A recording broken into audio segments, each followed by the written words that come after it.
Israel Palestine के ख़िलाफ़ नहीं है, उसकी दुश्मनी पाकिस्तान से नहीं है, उसकी दुश्मनी ईरान या सऊदी अरेबिया से नहीं है, उसकी दुश्मनी इस्लाम से है।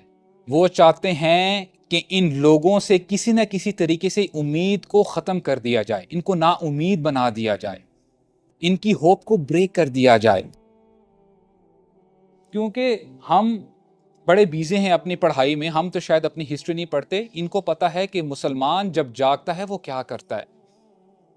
इनको पता है कि ये वो कौम है, ये वो उम्मत है जो कहती है कि अगर तुमने ये जुल्म को ख़त्म ना किया तो हम वो मर्द लेके आएंगे तुम्हारी तरफ जिनको मौत से वैसी ही मोहब्बत है जैसे तुम्हें दुनिया की ज़िंदगी से मोहब्बत है।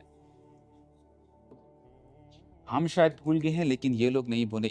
इनको पता है कि मुसलमान जब जागता है वो क्या कर सकता है। इनको पता है कि अगर ये जाग गए, इनको वो वाक़या याद है ग़ज़वा ओहद पर कि एक सहाबी थे, ग़ज़वा बदर में तो वो पार्टिसिपेट नहीं कर सके।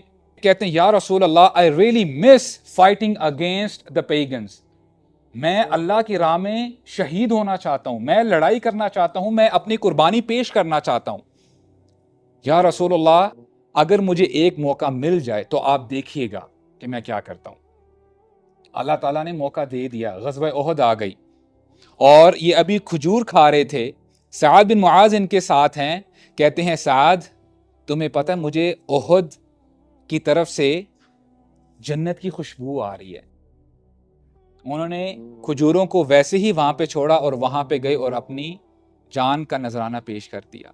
इस्लाम कभी भी कमजोर नहीं था। इस्लाम वॉज नेवर वीक।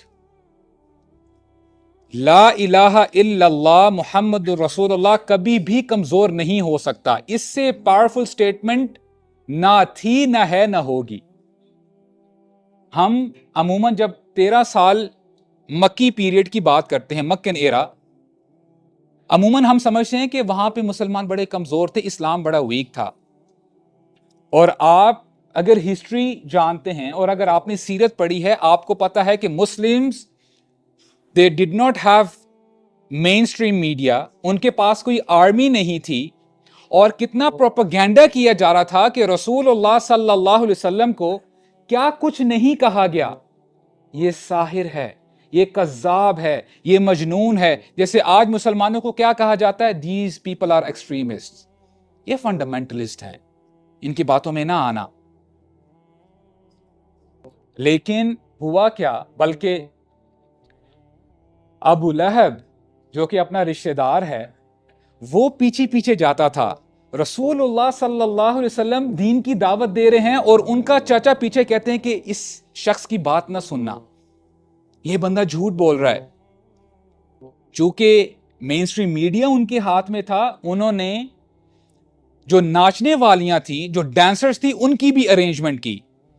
रसूलुल्लाह सल्लल्लाहु अलैहि वसल्लम एक जगह खड़े होकर जब दीन की दावत दे रहे हैं, यहां से उन्होंने डांसर्स को बुलाया कि ताकि लोगों को डाइवर्ट किया जाए। तो ये डाइवर्जन कोई नई बात नहीं है। मुसलमानों को सुलाने के लिए कोई अभी से स्ट्रैटेजीज नहीं बनाई जा रही। नौजवानों को सुलाने के लिए बहुत अरसे से स्ट्रैटेजीज बनाई जा रही हैं। और ये जो सोशल मीडिया एप्स हैं जिसमें आप घंटे घंटे, अनफॉर्चुनेटली बंदा रियलाइज भी नहीं करता कितना टाइम जाया कर देता है। और जब आप एक ऐप से अक जाते हो, आप थक जाते हो कि ठीक है जी, something new should come.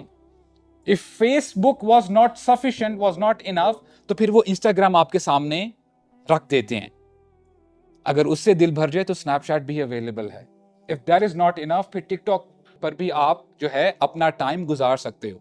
And I am telling you for the very fact, ये लोग यहां तक नहीं रुकेंगे।